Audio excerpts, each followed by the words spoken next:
And that was Everybody Jump Around by Richard Jacques from Jet Set Radio by Sega. Oh boy. Well, for a start, we've had Richard Jacques' songs play a few times before. He's really made so much cool Sega music. But the game Jet Set Radio, boy, this is a game that really needs more attention. It basically was one of the sort of Dreamcast games that I always, the Dreamcast for me was such an exciting time. I mean, it was like, the previous generation with the PlayStation and the Nintendo 64, they showed, 3D games are possible. But the Dreamcast it showed the new era of games, more power, and people could just get really creative with 3D. And it was before things became ossified and, people were experimenting, coming up with crazy ideas. And Jet Set Radio was one of them. It was basically, you were a rollerblading, cartoonish graffiti artist. There were several. You could choose. There were several different rollerblading, cartoony graffiti artists, and you were rollerblading all around the various stylized Japanese districts. And what you had to do was you had to tag or basically spray paint your logo or name or whatever on several different areas around the city. That was your objective, to get around all these different things, and that involved rollerblading through traffic. And you'd grind, right? Grinding was one of the fun things about it. You'd skate up, build a bunch of speed, jump, and you'd hit this railing and you'd go skating along the railing. And then maybe a wall would pass by with all these tags, and you'd have to, as you're skating by on the railing, you'd quickly tag the buildings with your logo on it. And then the railing would suddenly take a 90-degree turn and you'd follow it. And then it was about to end, so you jumped through the air and you landed another railing and you go skating through that and you'd tag a few more. And then you made another jump and went right across a lane of traffic and you'd land on this platform above the traffic and then have to quickly do a far more complicated graffiti sign. It was just really cool. There was such a great flow about it. It was like part being a stunt. You had to time your jumps right, and you had to.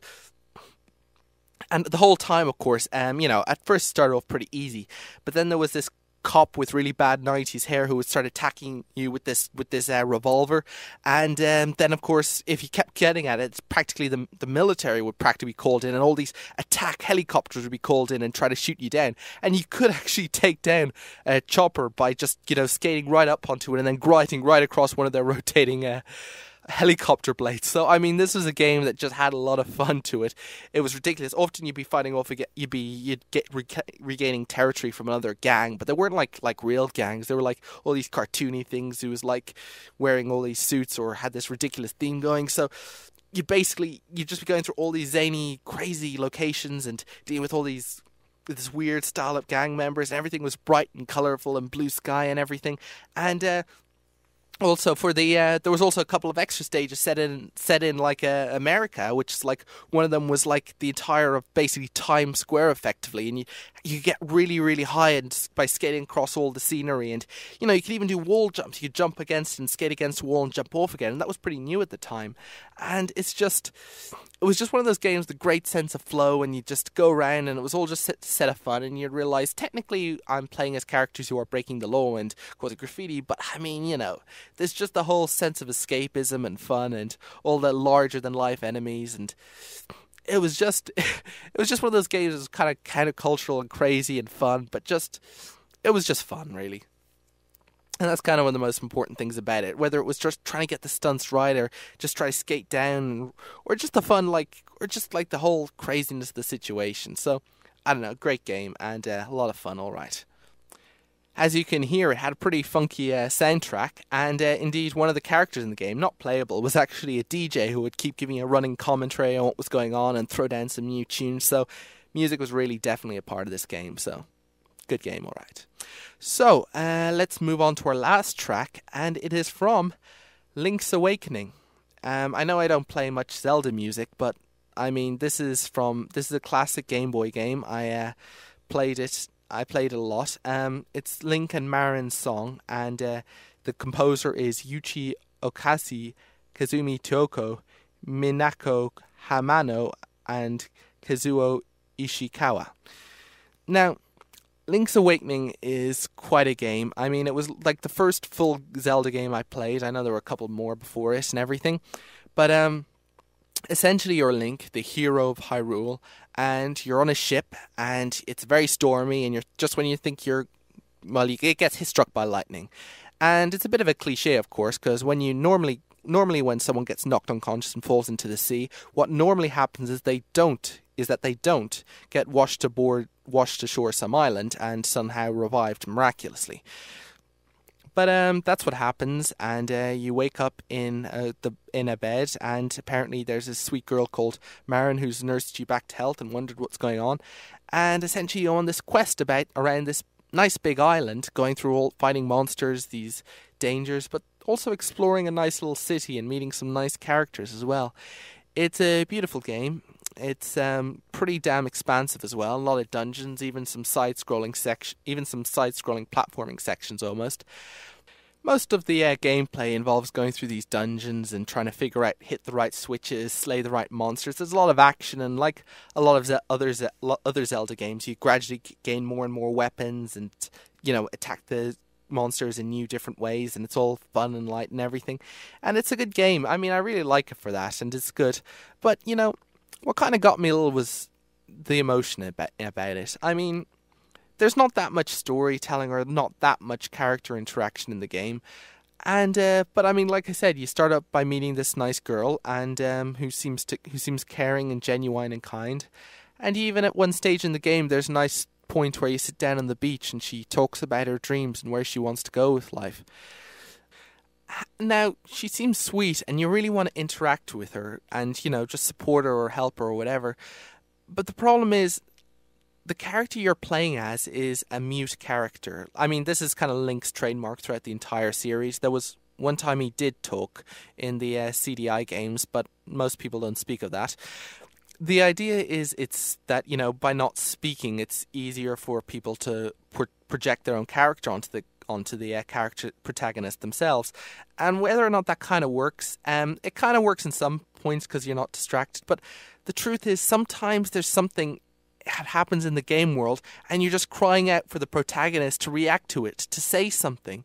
And that was it. It was like every time Marin spoke to you, it was like there was a vacuum. There was like something that you felt your own character had to respond to, but wasn't. Now, actually, you could get him to make some basic, responses, like okay or yes or no, but it wasn't enough. But then there's this moment in the game, a moment that sticks out with me. You've been collecting musical instruments in the game, and part of it is just to get the whole objective at the end. Apparently, that's what you're collecting. Other games have you collect Triforce. In this game, it's musical instruments. And at the same time, you're hearing about how Marin knows the song that's called The Ballad of the Windfish. It's actually a pretty vital song in the game. I mean, it plays a big role. I suppose when you're collecting musical instruments, a song would play a role. But Marin sings the song beautifully, and at one stage you collect an ocarina, which is basically a clay wind instrument. Now, the ocarina would go on to play a big role in the future Zelda games, notably Ocarina of Time, where it basically allows you to engage in time travel. But in this game, it's a simple ocarina. And when you speak to Marin, suddenly she says, "Oh, you've got an ocarina. Why don't we play a song together?" And then it's a moment. The two of you playing together, playing a duet. And suddenly it seems like the characters connect in some way that words would never allow them to connect. The power with song and melody, it's just amazing, and I think is one of the most emotional moments in the game for me. The song is called Link and Marin's Song, and it's from Link's Awakening, developed by Nintendo. I hope you enjoy. And this has been David Collins with BitNote. All the best.